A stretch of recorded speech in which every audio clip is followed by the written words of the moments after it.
Also, language is also another thing, because by what the Illuminati have also done is control language. When we look at the past, the present, and the future, we know a lot of cultures, indigenous cultures around the globe, have always seen that there's only the present tense. They only spoke in the present tense. By having a language in the past tense and the future tense, it's always keeping us out of what's happening right now.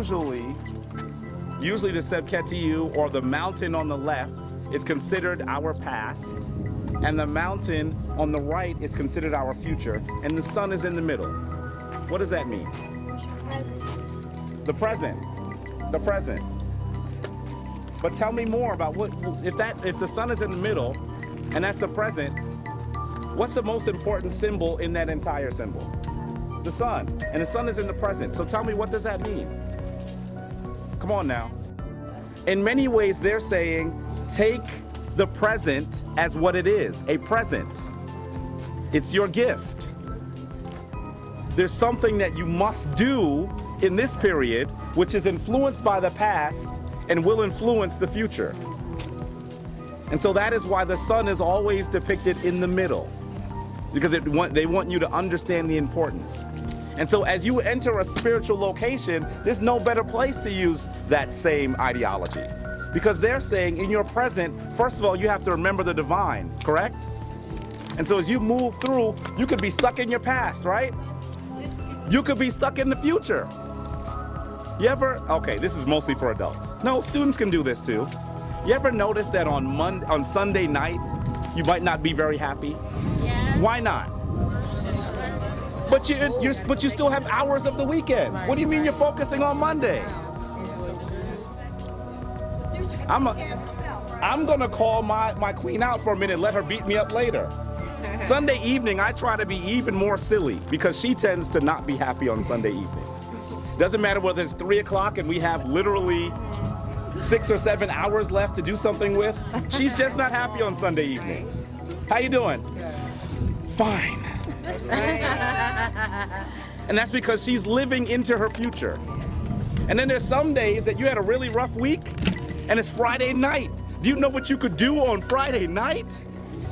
And someone says, hey man, we're gonna go out. Come out with me on Friday. Nah, I had a really rough week. I just gotta go home and be depressed, by myself on a Friday night when I could have a lot of fun. I'm sorry, I'm going home. Sometimes we are not able to be present. And so the message here is, be present. It is your gift. Once people start thinking for themselves, then it's over, because we realize that we don't need anything out there. Everything is only happening in here. And the TV is all part of the distraction. You heard Lynn talk about giving President Obama one of Gracie's pictures. She gave me the same picture, a Xerox copy of it. This is an owl that Grace had drawn. And President Obama said that he would cherish it, and I'm certainly going to frame this.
So these people, who people call the Illuminati, who they're both sides. They're great people who are here to also uplift in the so-called Illuminati, and they're people who are here to keep humanity in a deep sleep. George Bush takes his inspiration from what he learned in Skull and Bones and from the Thule Society that Hitler and Goebbels and Goring cut their teeth in, Bohemian Grove, these evil organizations that perpetrate the ugly things that these criminals are doing to this country, for which they must be held accountable. They are the most violent, dirtiest people on the face of the earth. Somewhere Americans are going to have to take their country back and start finding out who are these people. Who are these people we call our representatives, the Bushes. George Bush, the president, his father, went around the country talking about a new world order. The people who are running this country from behind the scenes do not care a thing about Americans or bloodshed anywhere.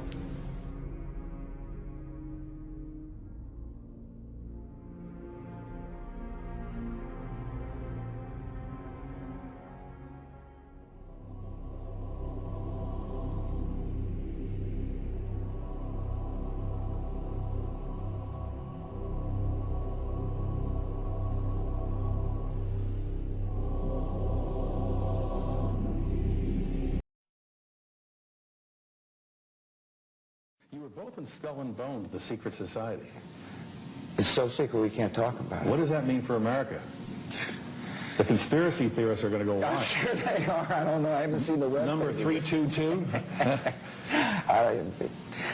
First of all, he's not the nominee. And, look, I look Are forward... you prepared to lose? No, I'm not going to lose. You both were members of Skull and Bones, a secret society at Yale. What does that tell us? Not much, because it's a secret. Is there a secret handshake? Is there a secret code? I wish there were something secret I could manifest. 322, a secret number? There are all kinds of secrets.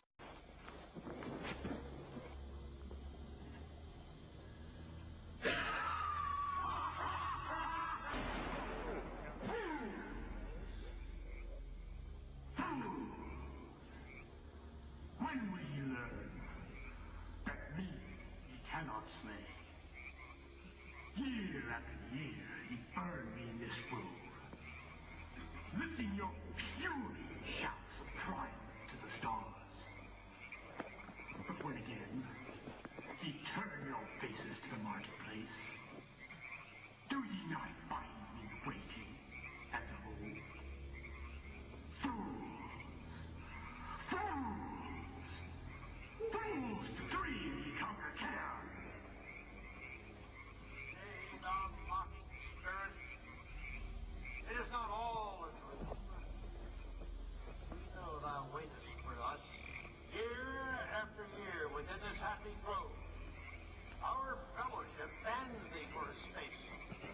Thy malevolence which would pursue us here has lost its power under these friendly trees. So shall we burn thee once again this night, and in the flames that keep thine effigy, we shall read the sign, Midsummer sets us free. Ye shall burn me once again!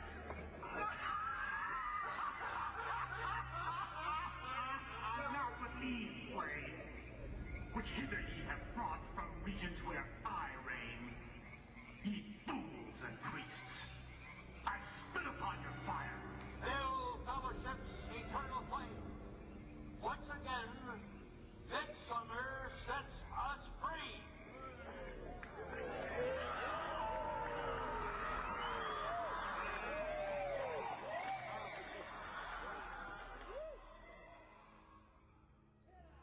The Bohemian Club, as you say, the Bohemian Club, that's where all those rich Republicans go up and stand naked against redwood trees, right? I've never been to the Bohemian Club, but you ought to go. It'd be good for you. Get some fresh air.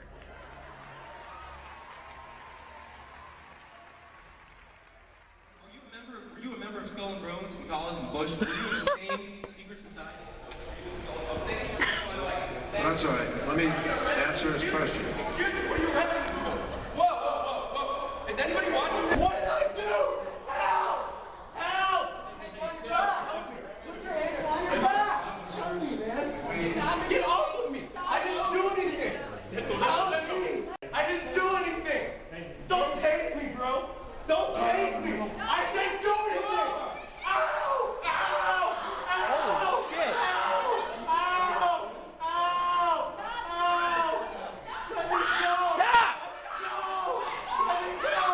Ow! Oh my God! Why are you arresting me? What did I do? Police brutality! Back! Listen, I am a happy member of the Bohemian Grove. I like the folks who come there, and it's really inappropriate for me to talk about the group beyond that. Thank you. Have you been there for the ceremony with the cremation of care? Frankly, I don't think that's something I need to talk to you about. Great owl of Bohemia, we thank thee for thy adjuration.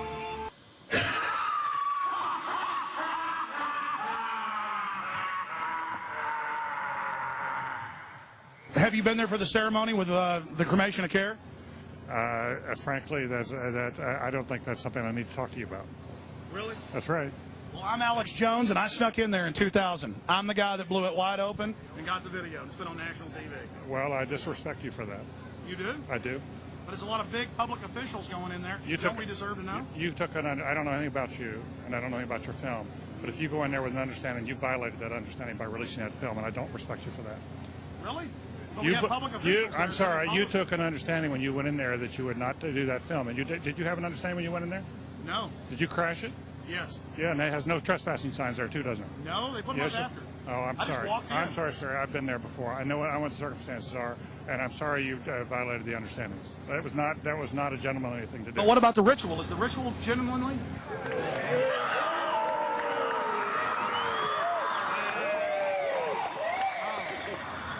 Sir, everything.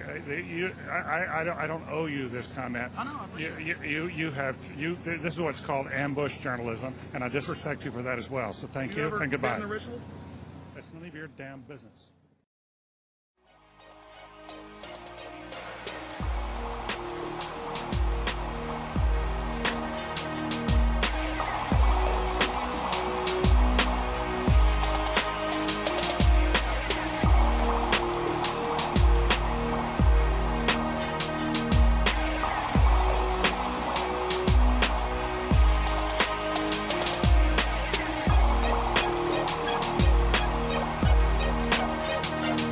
Certain groups of people were able to realize that human beings were phenomenal. The potential human beings had. And these groups of people were called the priesthood. And they gave certain bits of information to other people and certain families. And these families became very powerful because they had deep esoteric knowledge and information that really and truly human beings are far greater than we've ever been told. And these families created governments and to govern men, to govern over men, because they had the information, they had the knowledge, they had the realization that everything is vibrating. Human beings are far more than their body. Uh-oh. Human beings are spiritual beings having a physical experience.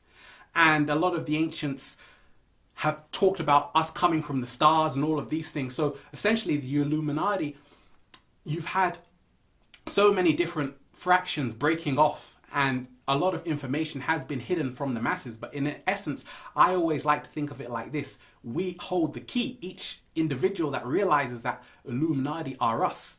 We are the starship. We are the Stargate. And that's why there's such a need to lower the vibration on the planet. And you've had great beings who have been illuminated, who are in the know. They realize the true potential of human beings, and they are here to uplift humanity. They've been here, they've come. People have called them prophets and all kinds of things. And you've also had people who have been in the know, who have had great esoteric knowledge, and they have wanted to enslave humanity for their own greed.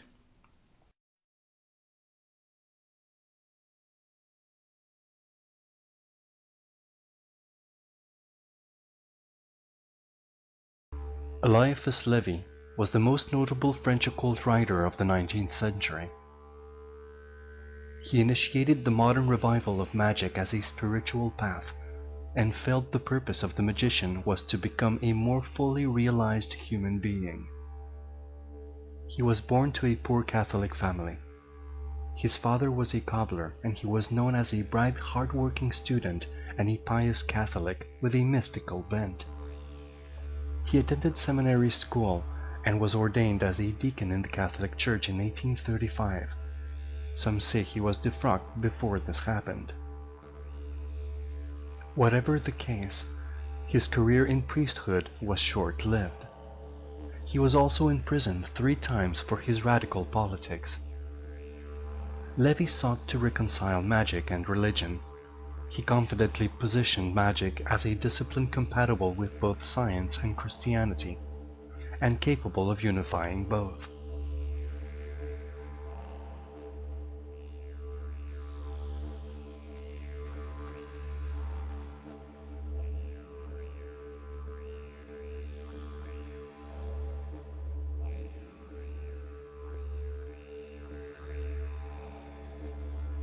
Levi was deeply influenced by 18th century English occultist Francis Barrett. Barrett's classic work, The Magus, contains the magical viewpoint of 18th century England and laid the foundation for many esoteric schools and magic orders to come. In 1852, Levi became a disciple of Joseph Mary Huni Wronski, a Polish mathematician, mystic, and Kabbalist. Wronski had a huge influence on Levi's becoming a writer on magic. In July 1854, Levi claims to have evoked the spirit Apollonius Tyanis, a Pythagorean philosopher in London. At this time he devoted himself to the study of the Kabbalah and became associated with the English Rose Cross. He was first to use the term astral light, and said it is through this astral light that the signs and wonders of magic are mediated. Levi also played a significant role in the development of the esoteric tarot, which he referred to as the ancient Egyptian Book of Hermes.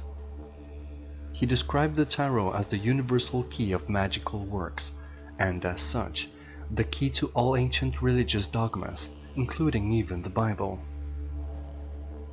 He also was one of the first to connect the Kabbalah with the tarot. He was also a great artist and illustrated his books with symbols and diagrams, many of which have attained iconic status. Levi identified 3 fundamental principles of magic. 1. That the material universe is only a small part of total reality, which includes many other planes and modes of consciousness. Full knowledge and full power in the universe are only attainable through awareness of these other aspects of reality. One of the most important of these levels or aspects of reality is the astral light, a cosmic fluid which may be molded by will into physical forms. 2. That human willpower is a real force, capable of achieving absolutely anything, from the mundane to the miraculous. 3. That the human being is a microcosm, a miniature of the macrocosmic universe, and the two are fundamentally linked. Causes set in motion on one level may equally have effects on another. His most famous work is Dogme et Rituel de la Haute Magie, 1855, and was translated into English by Arthur Edward Waite as Transcendental Magic, Its Doctrine and Ritual. This book contained a synthesis of Western magic, including Kabbalah, divination, tarot, astrology, alchemy, talismans, prophecy, and much more. This book was the base for Mathers's formation of the Hermetic Order of the Golden Dawn, founded in London in 1888, which adopted much of Livy's magical system.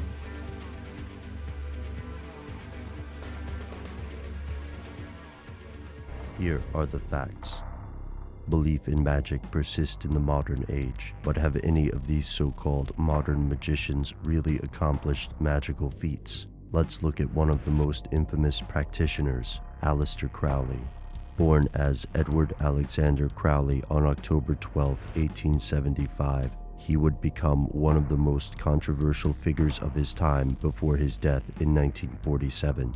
Was Crowley, often called the Great Beast or the most wicked man in the world, an actual magician or only a con man grifting the gullible? Here's where it gets crazy.